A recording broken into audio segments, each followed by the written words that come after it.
the sequel's never good as the first one.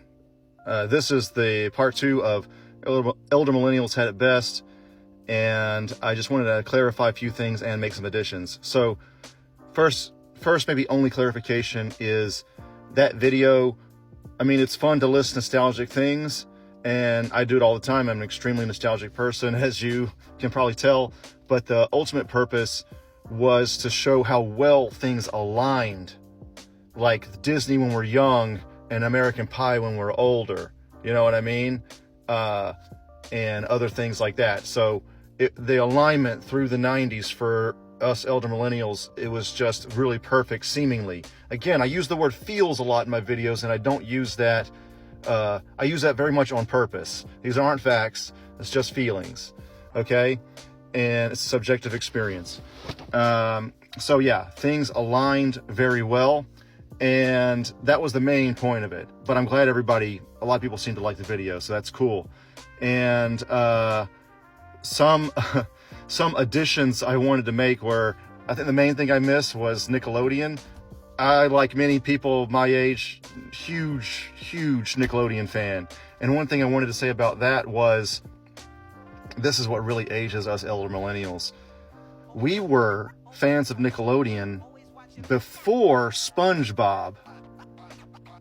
Nickelodeon, and I've talked to people that work at Nickelodeon, they've told me this personally as well. SpongeBob changed the network. For better or worse, it's like, you know, before SpongeBob and after SpongeBob, okay? Elder millennials before SpongeBob. And that's like, I think it causes Gen Z and Gen Alpha to kind of scratch their heads. Well, what was there? So mainly it was Snick and the Nicktoons, and I think SpongeBob's technically a Nicktoon, but it was like, so my favorite was Rocko's Modern Life. A lot of people like Hey Arnold. I personally don't like that. I didn't like Hey Arnold that much. I have a lot of hot takes. We can get into that later. I thought Hey Arnold was pretty boring. I liked Doug instead. I watched Doug about 400 billion times in a row. And so Doug and Rocko's Modern Life were kind of the top for Snick, and then, for Nickelodeon. And then Snick, Are You Afraid of the Dark and all that, that was incredible. And again, talking about alignment, you know, we were 9, 10, 11, 12 when this is going on. And then All That, which was like an SNL for kids, you know, and SNL's a whole other can of worms, I guess. But, you know, but that was kind of perfect timing. Again, it's about timing and alignment with our age, pop culture alignment with our age group. The other thing I missed was 90s rap. That was obviously huge. Personally, I think the 90s were for rap what the kind of 60s and 70s were for rock. It's kind of the best decade or decades for that particular style of music. This is just my opinion. I know my opinion doesn't count towards anything, but this is my TikTok. I'm just going to point it out there. I just think 90s rap is the best. I think Bone Thugs and Tupac and Wu-Tang Clan are better than Kendrick and Drake combined. That's just me. 90s rap absolutely remains the king. It's not been beaten since. I do like the social progression that has happened in rap and real world events since the 90s. So I'm talking about mainly pop culture being good and being aligned, okay? I'm not talking about social progression. I think that we're kind of in a better place social progression wise. Maybe I pissed off half the country with that statement, but there it is. And I feel like I'm missing something. Maybe there'll be a part 3. But, oh yeah, one last thing that's a big one with video games. For elder millennials, we started off as kids in 1990 with NES 8-bit. And then by 2000, like I think it was March 2000 or something, PS2 was out. So we had this front row seat to the rise of gaming, and every single generation of game console being a pretty big leap. I mean, NES to PS2 in 10 years' time is huge. And it feels like there's just that's not a thing anymore. It's just the way technology is now, which is fine. But it was special for us. It felt special. So You know, those days were great. And then, you know, gaming magazines, EGM was my favorite, Electronic Gaming Monthly, Game Pro, you know, was a good one. Next Generation, kind of mid to late 90s, maybe mid 90s.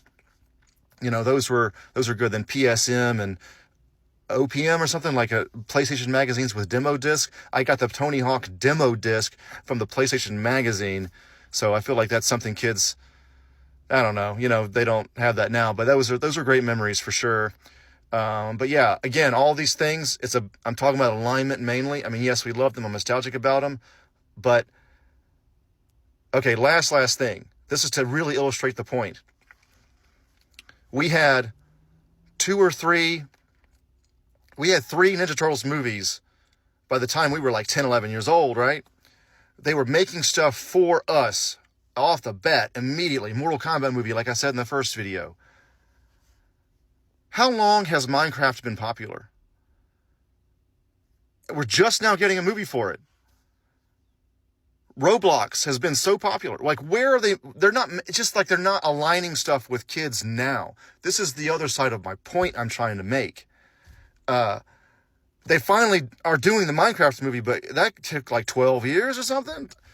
Like, you know, Ninja Turtles was a comic and then a cartoon and then a movie within like a 5-year span, it felt like. You know what I mean? So, it's just kind of wild to think that. I mean, Marvel movies and stuff, kids like them, adults like them, you know, we all like them, but that's kind of made more or less for everyone, which is great because, you know, the comics are so old, you know, that, you know, people are like, even like grandparents are nostalgic for Captain America, you know what I mean? Like, it's been around for so long, so it's kind of for everyone. But like, I think Minecraft is a good example because that was made for this generation and it's in the theater and whatever. And, you know, there's like some other examples, I guess, but I mean, Pokemon was huge and there were some in the theater, but it never really had like a huge, I guess there was Detective Pokemon. They did make that, but it just doesn't feel like as much alignment as there used to be. And I could be wrong, but I've also heard that since the pandemic, kids don't care about the theater. No one cares about the theater, especially kids that grew up in the pandemic and they just want streaming anyway. Who cares about a big screen? I have my iPhone or whatever. Like, to me, hearing that stuff and realizing that stuff being a thing for the younger generation is kind of sad, but there it is. But yeah, I don't know. It just feels like, again, I'll just summarize it here. Our alignment felt like laser focused in the 90s, and the alignment for pop culture for kids now feels much less focused, and there's less, I mean, there's stuff for those YouTubers and stuff, but it just, I don't know, it doesn't feel it feels totally different. It's just a different thing.